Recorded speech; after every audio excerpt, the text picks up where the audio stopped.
ನಮಸ್ತೆ ಮಕ್ಕಳ. ಕಳೆದ ಪೀರಿಯಡ್ನಲ್ಲಿ ನಾವು ತೃತೀಯ ಅಧ್ಯಾಯವನ್ನು ಸ್ಟಾರ್ಟ್ ಮಾಡಿದ್ವಿ. ತೃತೀಯ ಅಧ್ಯಾಯದಲ್ಲಿ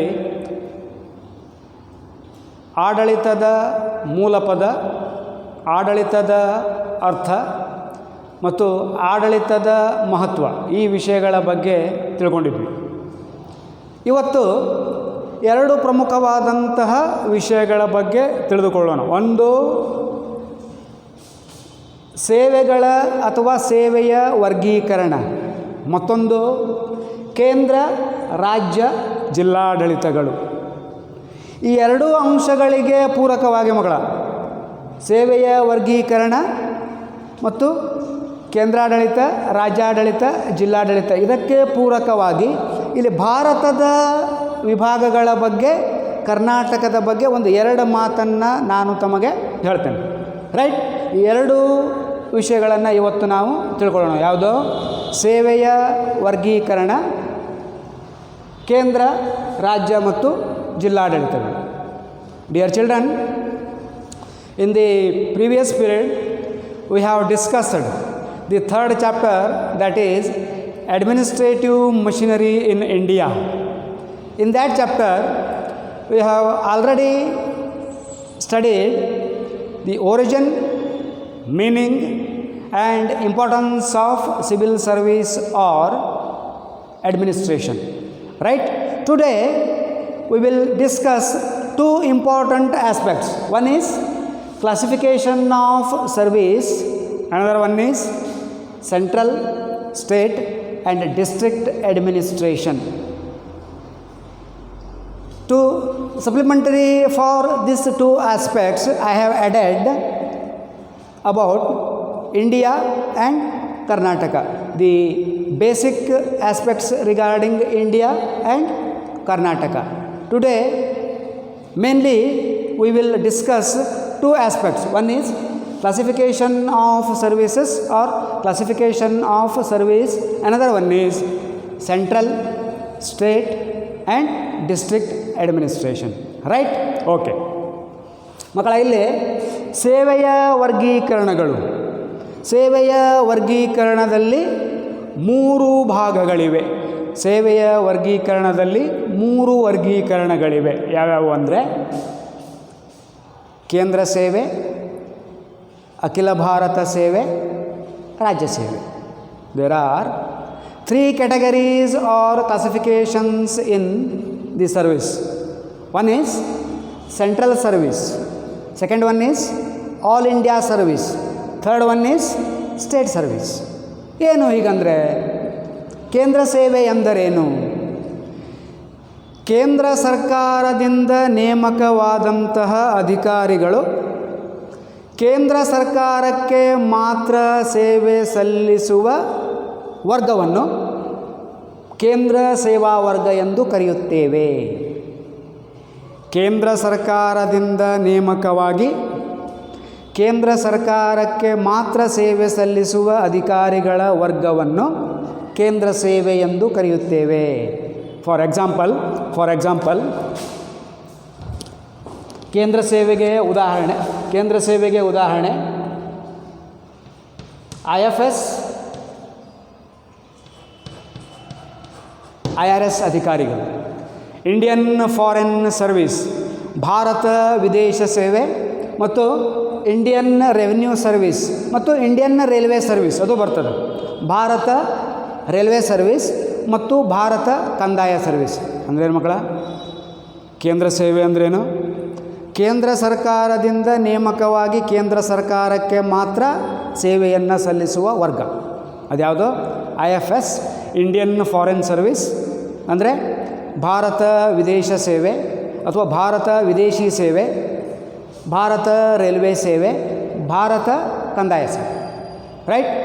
the officers R the civil service which is appointed by the central government and tenders its service only to the central government, called central service. The group of officers who are appointed by the central government and tender their service only to the central government. ಕೇಂದ್ರದಿಂದ ನೇಮಕವಾಗಿ ಕೇಂದ್ರಕ್ಕೆ ಮಾತ್ರ ಸೇವೆ ಸಲ್ಲಿಸುವ ಅಧಿಕಾರಿಗಳ ವರ್ಗ ಕೇಂದ್ರ ಸೇವಾ ವರ್ಗ. IFS, IRS, IES, IESಸು ಬರ್ತದೆ. ಇಂಡಿಯನ್ ಎಕನಾಮಿಕಲ್ ಸರ್ವಿಸ್, ಭಾರತದ ಆರ್ಥಿಕ ಸೇವೆಗಳು ಅವು ಬರ್ತವೆ. ರೈಟ್. ನೆಕ್ಸ್ಟ್ ಅಖಿಲ ಭಾರತ ಸೇವೆ, ಆಲ್ ಇಂಡಿಯಾ ಸರ್ವಿಸ್. ಅಖಿಲ ಭಾರತ, throughout India. India is consisting of 28 states and 9 union territories. ಇಲ್ಲಿ ಹೇಳ್ತಾರೆ ಮಕ್ಕಳ, ಇಲ್ಲಿ ಹೇಳ್ತಾರೆ, ಇಲ್ಲಿ ಬರ್ತದೆ. ಈ 28 ರಾಜ್ಯಗಳು ಮತ್ತು 9 ಕೇಂದ್ರಾಡಳಿತ ಪ್ರದೇಶಗಳಲ್ಲಿ ಸೇವೆ ಸಲ್ಲಿಸುವ ಅಧಿಕಾರಿಗಳ ವರ್ಗ ಅಖಿಲ ಭಾರತ ಸೇವಾ ವರ್ಗ. ಕೇಂದ್ರ ಸರ್ಕಾರದಿಂದ ನೇಮಕವಾಗಿ ಭಾರತದಾದ್ಯಂತ ಸೇವೆ ಸಲ್ಲಿಸುವ ಅಧಿಕಾರಿಗಳ ವರ್ಗ ಅಖಿಲ ಭಾರತ ಸೇವಾ ವರ್ಗ. The civil service which is appointed by the central government and tenders its service to all the governments. All the governments means that may be central government or state government or union territory. ಅದು ಕೇಂದ್ರ ಸರ್ಕಾರಕ್ಕೂ ಸೇವೆ ಕೊಡ್ತದೆ, ರಾಜ್ಯ ಸರ್ಕಾರಕ್ಕೂ ಸೇವೆ ಕೊಡ್ತದೆ, ಕೇಂದ್ರಾಡಳಿತ ಪ್ರದೇಶಗಳಿಗೂ ಸೇವೆ ಕೊಡ್ತದೆ. ಇಲ್ಲ, ಈ ಪದದೊಳಗೆ ಅರ್ಥ ಆದ ಮಕ್ಕಳು. ಆಲ್ ಇಂಡಿಯಾ, ಭಾರತದಾದ್ಯಂತ ಸೇವೆ ಸಲ್ಲಿಸುವ ಅಧಿಕಾರಿಗಳ ವರ್ಗ. ಭಾರತದಾದ್ಯಂತ ಅಂದರೆ ಭಾರತದಾದ್ಯಂತ ಇರುವಂಥ ಸರ್ಕಾರಗಳು, ಭಾರತದಾದ್ಯಂತ ಇರುವ ಜನರಿಗೆ. ಇದೇನು ಕೇಂದ್ರ ಸೇವೆ? It is appointed by the central government and tenders its service only to the central government. ಇದು ಕೇಂದ್ರ ಸೇವೆ. ಬಟ್ ಆಲ್ ಇಂಡಿಯಾ ಸರ್ವಿಸ್ ಏನದ? ನೇಮಕ ಕೇಂದ್ರ ಸರ್ಕಾರ, ಸರ್ವೀಸು ಎಲ್ಲರಿಗೂ. ಕೇಂದ್ರ ಸರ್ಕಾರಕ್ಕೂ ಬೇಕಾದ್ರೆ ಕೊಡ್ತದೆ, ರಾಜ್ಯ ಸರ್ಕಾರಕ್ಕೂ ಬೇಕಾದ್ರೂ ಕೊಡ್ತದೆ. ಅಂದರೆ ಅಪಾಯಿಂಟ್ಮೆಂಟ್ ಆದಂಗೆ. ಅಪಾಯಿಂಟ್ಮೆಂಟ್ ಎಲ್ಲಿ ಬೇಕಾದರೂ ಇವರನ್ನು ಮಾಡ್ಬೋದು. ಕೇಂದ್ರ ಸರ್ಕಾರಕ್ಕೂ ಬೇಕಾದರೂ ಮಾಡ್ಬೋದು, ರಾಜ್ಯ ಸರ್ಕಾರಕ್ಕೆ ಬೇಕಾದರೂ ಮಾಡ್ಬೋದು. ರೈಟ್. ಥರ್ಡ್ ಒನ್, ರಾಜ್ಯ ಸೇವೆ, state service. The civil service which is appointed by the state government and tenders its service only to the state government that concern state government. ರಾಜ್ಯ ಸರ್ಕಾರದಿಂದ ನೇಮಕವಾಗಿ ಆ ರಾಜ್ಯಕ್ಕೆ ಮಾತ್ರ ಸೇವೆ ಸಲ್ಲಿಸುವ ಅಧಿಕಾರಿಗಳ ವರ್ಗ ರಾಜ್ಯ ಸೇವಾ ವರ್ಗ. ಅದು ಮಗಳ ಸೋಂಗಾರಿ. ಕೇಂದ್ರ ಸೇವಾ ವರ್ಗ IFS, IRS, IES ಅಧಿಕಾರಿಗಳು. ಅಖಿಲ ಭಾರತ ಸೇವಾ ವರ್ಗ IAS, IPS. ದೆನ್ IFS ಮತ್ತೊಂದು ಬರ್ತದೆ, Indian foreign service. The abbreviation of IFS interprets two explanations. One is Indian foreign service, another one is Indian forest service. So ಹಂಗಾರ ಮಗಳ ಇಂಡಿಯನ್ ಅಡ್ಮಿನಿಸ್ಟ್ರೇಟಿವ್ ಸರ್ವೀಸ್ ಇದರಲ್ಲಿ ಬರ್ತದೆ ಅಖಿಲ ಭಾರತ ಸೇವಾ ವರ್ಗ. ಇಂಡಿಯನ್ ಪೊಲೀಸ್ ಸರ್ವೀಸ್ IPS ಅಖಿಲ ಭಾರತ ಸೇವಾ ವರ್ಗ. ಇಂಡಿಯನ್ ಫಾರೆಸ್ಟ್ ಸರ್ವೀಸ್, ಇದು foreign service, this is foreign service, ಕೇಂದ್ರ ಸೇವಾ ವರ್ಗ. ಇಂಡಿಯನ್ ಫಾರೆಸ್ಟ್ ಸರ್ವೀಸ್ ಅಖಿಲ ಭಾರತ ಸೇವಾ ವರ್ಗ. ಇಲ್ಲಿ ರಾಜ್ಯ ಸೇವಾ ವರ್ಗದೊಳಗೆ KAS, KSPS, KAS, KSPS, Karnataka administrative service, Karnataka state police service. So ಹಂಗಾರೆ ಮಕ್ಕಳ, there are 3 types in services. Number 1, central service. Second one, all India service. Third one, state service. ಸೇವೆಗಳಲ್ಲಿ ಎಷ್ಟು ಪ್ರಕಾರಗಳು? 3 ಪ್ರಕಾರಗಳು. ಕೇಂದ್ರ ಸೇವೆ, ಅಖಿಲ ಭಾರತ ಸೇವೆ, ರಾಜ್ಯ ಸೇವೆ. ಕೇಂದ್ರಕ್ಕೆ ಮಾತ್ರ ಸೇವೆ ಸಲ್ಲಿಸುವ ಅಧಿಕಾರಿಗಳ ವರ್ಗ ಕೇಂದ್ರ ಸೇವಾ ವರ್ಗ. ಕೇಂದ್ರದಿಂದ ಅಪಾಯಿಂಟ್ಮೆಂಟ್ ಆಗಿ ರಾಜ್ಯಗಳಿಗೆ ಮತ್ತು ಕೇಂದ್ರಕ್ಕೂ ಸೇವೆಯನ್ನು ಸಲ್ಲಿಸುವಂಥ ಅಧಿಕಾರಿಗಳ ವರ್ಗ ಅಖಿಲ ಭಾರತ ಸೇವಾ ವರ್ಗ. ರಾಜ್ಯಗಳಿಂದ ನೇಮಕವಾಗಿ ಆ ರಾಜ್ಯಗಳಿಗೆ ಮಾತ್ರ ಸೇವೆ ಸಲ್ಲಿಸುವ ಅಧಿಕಾರಿಗಳ ವರ್ಗ ರಾಜ್ಯ ಸೇವಾ ವರ್ಗ. 3. ಸೊ ಕೇಂದ್ರ ಸೇವೆಗೆ ಉದಾಹರಣೆ IFS, IRS, IES. ಅಖಿಲ ಭಾರತ ಸೇವೆಗೆ ಉದಾಹರಣೆ IAS, IPS, IFS ಇವು ಬರ್ತವೆ. ರಾಜ್ಯ ಸೇವೆಗೆ ಉದಾಹರಣೆ KS, KSPS. Right? Okay. Next ಇಲ್ಲಿ ಭಾರತ ಮತ್ತು ಕರ್ನಾಟಕದ ಬಗ್ಗೆ ಒಂದು ಸ್ವಲ್ಪ ಮಗಳ ಭಾಳದಿಲ್ಲ, ಒಂದು ಏನೋ ಬ್ರೀಫಾಗಿ ನಿಮಗೆ ನಾನು ವಿಚಾರವನ್ನು ತಿಳಿಸ್ತೇನೆ. ಭಾರತವು ಎಷ್ಟು ರಾಜಕೀಯ ವಿಭಾಗಗಳಲ್ಲಿ ವಿಭಜಿಸಲ್ಪಟ್ಟಿದೆ? 2 ರಾಜ್ಯಗಳು ಮತ್ತು ಕೇಂದ್ರಾಡಳಿತ ಪ್ರದೇಶಗಳು. According to the article 1 of the Indian constitution, India is the union of states, ರಾಜ್ಯಗಳ ಒಕ್ಕೂಟವಾಗಿದೆ. 28 ರಾಜ್ಯಗಳು ಮತ್ತು 9 ಕೇಂದ್ರಾಡಳಿತ ಪ್ರದೇಶಗಳು. ರೈಟ್? ಭಾರತವನ್ನು 2 ಭಾಗಗಳಲ್ಲಿ ವಿಭಜನೆ ಮಾಡಿದ್ದೇವೆ. ಒಂದು ರಾಜ್ಯಗಳು ಮತ್ತು ಕೇಂದ್ರಾಡಳಿತ ಪ್ರದೇಶಗಳು. ರೈಟ್? ಕರ್ನಾಟಕವನ್ನು ನಾವು 30 ಜಿಲ್ಲೆಗಳು ಮತ್ತು 229 ತಾಲೂಕುಗಳಲ್ಲಿ ವಿಭಜಿಸಿದ್ದೇವೆ. ಈ 30 ತಾಲೂಕುಗಳು ಮತ್ತು 30 ಜಿಲ್ಲೆಗಳು ಮತ್ತು 229 ತಾಲೂಕುಗಳು ಒಟ್ಟು 4 ವಿಭಾಗಗಳಲ್ಲಿವೆ. ಬೆಂಗಳೂರು ವಿಭಾಗ, ಮೈಸೂರು ವಿಭಾಗ, ಬೆಳಗಾವಿ ವಿಭಾಗ, ಕಲಬುರಗಿ ವಿಭಾಗ. ಕರ್ನಾಟಕದಲ್ಲಿ ಒಟ್ಟು ಎಷ್ಟು ವಿಭಾಗಗಳಿವೆ? 4 ವಿಭಾಗಗಳಿವೆ. ಬೆಂಗಳೂರು, ಮೈಸೂರು, ಬೆಳಗಾವಿ, ಕಲಬುರಗಿ. ರೈಟ್? ಇದನ್ನ ಯಾಕೆ ತಮಗೆ ನಾನು ಹೇಳಿದೆ ಅಂದರೆ ಮಕ್ಕಳ, ಭಾರತದ ಬಗ್ಗೆ ಮತ್ತು ಕರ್ನಾಟಕದ ಬಗ್ಗೆ ನಾನು ಯಾಕೆ ಒಂದು ಸ್ವಲ್ಪ ನಿಮಗೆ ಬ್ರೀಫಾಗಿ ಹೇಳಿದೆ ಅಂದರೆ ಇಲ್ಲಿ ಬರ್ತದೆ ನೋಡಿರಿ. ಕೇಂದ್ರಾಡಳಿತ, ರಾಜ್ಯಾಡಳಿತ, ಜಿಲ್ಲಾಡಳಿತ. ಸೇವೆಗಳು ಬೇರೆ. ಈ ಸೇವಾಧಿಕಾರಿಗಳು ಎಲ್ಲಿ ಸೇವೆಯನ್ನು ಸಲ್ಲಿಸುತ್ತಾರೆ ಎಂದರೆ ಕೇಂದ್ರ ಸರ್ಕಾರದಲ್ಲಿ ಸಲ್ಲಿಸುತ್ತಾರೆ, ರಾಜ್ಯ ಸರ್ಕಾರಗಳಲ್ಲಿ ಸಲ್ಲಿಸುತ್ತಾರೆ, ಜಿಲ್ಲೆಗಳಲ್ಲಿ ಸಲ್ಲಿಸುತ್ತಾರೆ. ರೈಟ್? ಅಂದರೆ ಸೇವೆಯ ವರ್ಗೀಕರಣ ಒಂದು ಪಾರ್ಟ್ ಬರ್ತದೆ, ಆಡಳಿತದ ವರ್ಗೀಕರಣ ಒಂದು ಪಾರ್ಟ್ ಬರ್ತದೆ. ಸೇವೆಯ ವರ್ಗೀಕರಣದಲ್ಲಿ ಮಕ್ಕಳ 3 ಬರ್ತಾವೆ: ಕೇಂದ್ರ ಸೇವೆ, ಅಖಿಲ ಭಾರತ ಸೇವೆ, ರಾಜ್ಯ ಸೇವೆ. ಆಡಳಿತದ ವರ್ಗೀಕರಣದಲ್ಲಿ 3 ಬರ್ತಾವೆ: ಕೇಂದ್ರಾಡಳಿತ, ರಾಜ್ಯಾಡಳಿತ, ಜಿಲ್ಲಾಡಳಿತ. ರೈಟ್ ಮಕ್ಕಳ? ಇಲ್ಲಿ ನೋಡ್ರಿ, ವಿಭಾಗಗಳು ಅಂತ ಬರೆದಿದ್ದೇನೆ. ಭಾರತದ ವಿಭಾಗಗಳು, ಡಿವಿಷನ್ಸ್ 2 ಅವ. ರಾಜ್ಯಗಳು ಮತ್ತು ಕೇಂದ್ರಾಡಳಿತ ಪ್ರದೇಶಗಳು. ಸರ್ಕಾರ ಯಾವುದಾದ ಭಾರತದಲ್ಲಿ? Which type of government is existing in India? That is parliamentary government is existing in India. Parliamentary and federal. ಭಾರತದಲ್ಲಿ ಯಾವ ಸರ್ಕಾರ ಪದ್ಧತಿ ಇದೆ? ಭಾರತದಲ್ಲಿ ಸಂಸದೀಯ ಮಾದರಿ ಸರ್ಕಾರ ಮತ್ತು ಸಂಯುಕ್ತ ಸರ್ಕಾರವಿದೆ. ಅಂದರೆ what is the basic feature of parliamentary government? ಫಸ್ಟರಿಗೆ ಹೇಳೇನೆ, ಸಂಸದೀಯ ಸರ್ಕಾರದ 1ನೇ ಲಕ್ಷಣವೇನು? ಸಂಸದೀಯ ಸರ್ಕಾರವನ್ನು ಪ್ರಧಾನಮಂತ್ರಿ ನೇತೃತ್ವ ವಹಿಸಿರುತ್ತಾನೆ. ಯಾವ ಸರ್ಕಾರದಲ್ಲಿ ನೇತೃತ್ವವನ್ನು ಪ್ರಧಾನಮಂತ್ರಿ ವಹಿಸಿರುತ್ತಾನೋ ಆ ಸರ್ಕಾರವನ್ನು ಏನೆಂದು ಕರೆಯುತ್ತೇವೆ? ಸಂಸದೀಯ ಸರ್ಕಾರವೆಂದು ಕರೆಯುತ್ತೇವೆ. ಸಂಸದೀಯ ಸರ್ಕಾರದ ಮತ್ತೊಂದು ಹೆಸರೇನು? ಅದೇನೋ ಸಂಸದೀಯ ಸರ್ಕಾರಕ್ಕೆ ನಾವೇನಂತ ಯಾವ ಸರ್ಕಾರ ಅಂತ ಕರಿತೇವೆ ಮಕ್ಕಳ? ಕ್ಯಾಬಿನೆಟ್ ಸರ್ಕಾರ. ಸೊ ಹಂಗಾರೆ ಇಲ್ಲಿ ಬಂತು ನೋಡ್ರಿ. ಸೊ ಕೇಂದ್ರಾಡಳಿತದ ಮುಖ್ಯಸ್ಥ ಯಾರು? ಕ್ಯಾಬಿನೆಟ್ ಸೆಕ್ರೆಟರಿ, ಕೇಂದ್ರಾಡಳಿತ. ಸೊ ಇಲ್ಲಿ ಮುಖ್ಯಸ್ಥ ಯಾರು? Who is the head of the central cabinet? That is cabinet secretary. So cabinet secretary ಇರ್ತಾನ, ಅವನ ಕೆಳಗೆ ಇಲಾಖಾ ಕಾರ್ಯದರ್ಶಿ ಇರ್ತಾನ. ವಿವಿಧ ಇಲಾಖೆಗಳಿಗೆ ಕಾರ್ಯದರ್ಶಿಗಳನ್ನು ನೇಮಕ ಮಾಡಿ ಡಿವಿಷನ್ ಮಾಡಿರ್ತಾರೆ. ಅದರ ಮುಖ್ಯಸ್ಥ ಯಾರಿರ್ತಾರೆ? ಇಲಾಖಾ ಕಾರ್ಯದರ್ಶಿ. ಇಲಾಖಾ ಕಾರ್ಯದರ್ಶಿಯ ಕೆಳಗೆ ಯಾರಿರ್ತಾರೆ?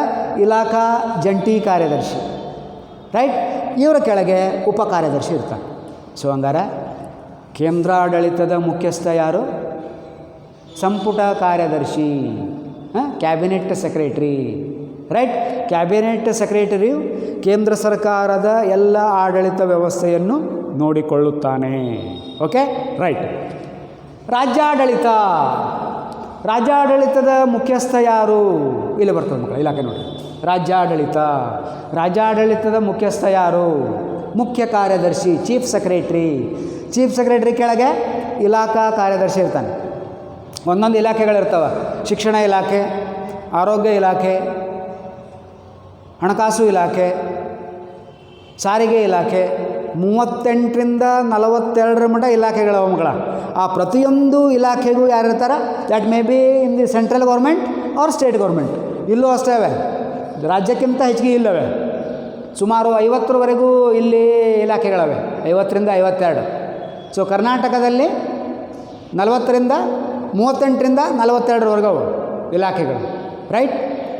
ಸೊ ರಾಜ್ಯಾಡಳಿತದ ಮುಖ್ಯಸ್ಥ who is the head of state administration? Chief secretary. Chief secretary ಕೆಳಗೆ ಯಾರು ಬರ್ತಾರೆ? ಇಲಾಖಾ ಕಾರ್ಯದರ್ಶಿ. ಇಲಾಖಾ ಕಾರ್ಯದರ್ಶಿಯ ಕೆಳಗೆ ಇಲಾಖಾ ಜಂಟಿ ಕಾರ್ಯದರ್ಶಿ, ರೈಟ್? ಜಂಟಿ ಕಾರ್ಯದರ್ಶಿಯ ಕೆಳಗೆ ಉಪಕಾರ್ಯದರ್ಶಿ. ಓಕೆ ಮಕ್ಕಳ? ಸೊ ಹಂಗಾರೆ ಆಡಳಿತದ ಭಾಗಗಳು ಎಷ್ಟು ಬರ್ತವೆ? 3 ಬರ್ತವೆ.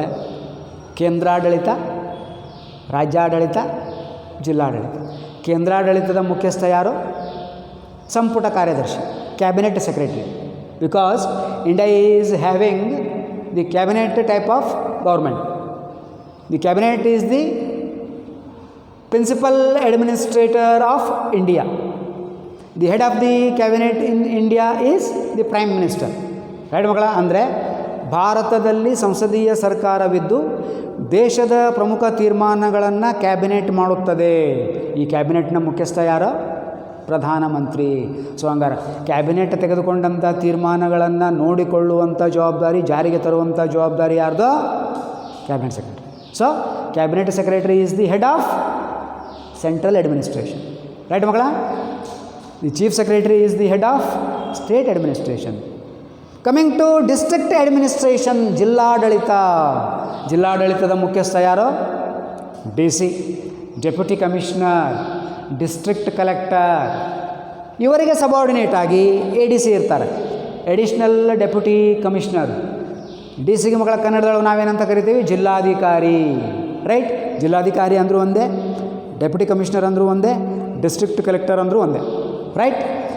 ಇವರಿಗೆ ಸಬಾರ್ಡಿನೇಟ್ ಆಗಿ ADC, ಅಡಿಷ್ನಲ್ ಡೆಪ್ಯೂಟಿ ಕಮಿಷನರ್, ಹೆಚ್ಚುವರಿ ಜಿಲ್ಲಾಧಿಕಾರಿ. ಇವರಿಗೆ ಸಬಾರ್ಡಿನೇಟ್ ಆಗಿ AC, ಅಸಿಸ್ಟೆಂಟ್ ಕಮಿಷನರ್, ಉಪವಿಭಾಗಾಧಿಕಾರಿ. ಇವರಿಗೆ ಸಬಾರ್ಡಿನೇಟ್ ಆಗಿ ತಾಲೂಕಾ ಮಟ್ಟದಲ್ಲಿ ತಹಶೀಲ್ದಾರರು ಇರುತ್ತಾರೆ. ಸೊ ಹಂಗಾರೆ ಮಕ್ಕಳ ಜಿಲ್ಲಾಡಳಿತದ ಹೆಡ್ ಯಾರು? DC. Who is the head of the district? Who is the prime minister of the district? DC is the prime minister of the district. ಜಿಲ್ಲೆಯ ಸಂಪೂರ್ಣ ಆಡಳಿತ ವ್ಯವಸ್ಥೆ ಯಾರಿಗೆ ಸೇರಿದ್ದು? ಜಿಲ್ಲೆಯ ಸಂಪೂರ್ಣ ಆಡಳಿತದ ಜವಾಬ್ದಾರಿ ಯಾರಿಗೆ ಸೇರಿದ್ದು? ಜಿಲ್ಲಾಧಿಕಾರಿ, ರೈಟ್ ಮಗಳ? ಓಕೆ, ಇನ್ನೊಮ್ಮೆ ನಿಮಗೆ ಸಣ್ಣದೊಂದು ಗ್ಲಾನ್ಸ್ ಮಾಡಿಬಿಡ್ತೇನೆ. ಸೊ ಮಗಳ ಹಂಗಾರೆ ಇವತ್ತು ನಾವು ಕಲ್ತಿದ್ದು 2 ವಿಭಾಗಗಳು, ಸೇವೆ ಮತ್ತು ಆಡಳಿತ. ಓಕೆ, ಸೇವೆಯಲ್ಲಿ 3 ಪ್ರಕಾರಗಳವ: ಕೇಂದ್ರ ಸೇವೆ, ಅಖಿಲ ಭಾರತ ಸೇವೆ, ರಾಜ್ಯ ಸೇವೆ. ಕೇಂದ್ರ ಸರ್ಕಾರದಿಂದ ನೇಮಕವಾಗಿ ಕೇಂದ್ರಕ್ಕೆ ಸೇವೆ ಸಲ್ಲಿಸುವ ಅಧಿಕಾರಿಗಳ ವರ್ಗ ಕೇಂದ್ರ ಸೇವಾ ವರ್ಗ. ಕೇಂದ್ರದಿಂದ ನೇಮಕವಾಗಿ ರಾಜ್ಯಗಳಿಗೂ ಸೇವೆಯನ್ನು ಸಲ್ಲಿಸುವ ಅಧಿಕಾರಿಗಳ ವರ್ಗ, ರಾಜ್ಯಗಳಿಗೂ ಅಂದರೆ ಮಕ್ಕಳ ಕೇಂದ್ರಕ್ಕೂ ಮತ್ತು ರಾಜ್ಯಗಳಿಗೂ ಸೇವೆ ಸಲ್ಲಿಸುವ ಅಧಿಕಾರಿಗಳ ವರ್ಗ ಅಖಿಲ ಭಾರತ ಸೇವಾ ವರ್ಗ. ರಾಜ್ಯದಿಂದ ನೇಮಕವಾಗಿ ಆ ರಾಜ್ಯಕ್ಕೆ ಮಾತ್ರ ಸೇವೆ ಸಲ್ಲಿಸುವ ಅಧಿಕಾರಿಗಳ ವರ್ಗ ರಾಜ್ಯ ಸೇವೆ. Dear children, there are 3 types in or 3 classifications are in services. One is central service, second one is all India service, third one is state service, right? The officers who are appointed by the central government and tender their service only to the central government called central service. The officers who are appointed by the central government and tender their service to all the governments called all India service. The officers who are appointed by the state government and tender their service only for that concerned state government called state service. Right. ಇಲ್ಲಿ ಉದಾಹರಣೆಗಳನ್ನು ಕೊಟ್ಟರೆ ಮಕ್ಕಳು. ಕೇಂದ್ರ ಸೇವೆಗೆ IFS, IRS, IAS. ಅಖಿಲ ಭಾರತ ಸೇವೆಗೆ IAS, IPS, IFS. ರಾಜ್ಯ ಸೇವೆಗೆ KAS, KSPS. KES ಅಂತಲೂ ಬರ್ತದೆ ಮಕ್ಕಳ, ಕರ್ನಾಟಕ ಎಜುಕೇಷನ್ ಸರ್ವಿಸ್. ಅಲ್ಲಿ IES ಬರ್ತದೆ, ಇಂಡಿಯನ್ ಎಕನಾಮಿಕಲ್ ಸರ್ವಿಸ್, ಅದು ಬೇರೆ. ರೈಟ್. ಇನ್ನು ಆಡಳಿತದ ವಿಭಾಗಗಳು: ಕೇಂದ್ರಾಡಳಿತ, ರಾಜ್ಯಾಡಳಿತ, ಜಿಲ್ಲಾಡಳಿತ. ಕೇಂದ್ರಾಡಳಿತದ ಮುಖ್ಯಸ್ಥ ಕ್ಯಾಬಿನೆಟ್ ಸೆಕ್ರೆಟರಿ. ರಾಜ್ಯಾಡಳಿತದ ಮುಖ್ಯಸ್ಥ ಚೀಫ್ ಸೆಕ್ರೆಟರಿ, ಮುಖ್ಯ ಕಾರ್ಯದರ್ಶಿ. ಜಿಲ್ಲಾಡಳಿತದ ಮುಖ್ಯಸ್ಥ ಜಿಲ್ಲಾಧಿಕಾರಿ. ರೈಟ್ ಮಗಳ. ಇವೆರಡನ್ನು ಸರಿಯಾಗಿ ಕನ್ಫ್ಯೂಷನ್ ಮಾಡ್ಕೋಬೇಡ್ರಿ. ಸೇವೆಗಳೇ ಬೇರೆ, ಅಧಿಕಾರಿಗಳ ವರ್ಗವೇ ಬೇರೆ, ಆ ಅಧಿಕಾರಿಗಳು ಎಲ್ಲಿ ಸೇವೆ ಸಲ್ಲಿಸುತ್ತಾರೆ ಎನ್ನುವ ಆಡಳಿತದ ವಿಭಾಗವೇ ಬೇರೆ. ಸೊ ಈ ಪಾರ್ಟ್ ಬೇರೆ, ಆ ಪಾರ್ಟ್ ಬೇರೆ. ರೈಟ್. ಆದರೆ ಎರಡು ಇಲ್ಲಿ ಒಂದಕ್ಕೊಂದು ಸಂಬಂಧವನ್ನು ಹೊಂದಿವೆ. ಇದು ಅದು ಮಿಕ್ಸ್ ಆಡಳಿತದ ವರ್ಗೀಕರಣಗಳು ಅಂದ ಕೂಡಲೇ IAS, IPS ಅಲ್ಲ. ಆಡಳಿತದ ವರ್ಗೀಕರಣಗಳು ಅಂದ ಕೂಡಲೇ ಕೇಂದ್ರಾಡಳಿತ, ರಾಜ್ಯಾಡಳಿತ, ಜಿಲ್ಲಾಡಳಿತ.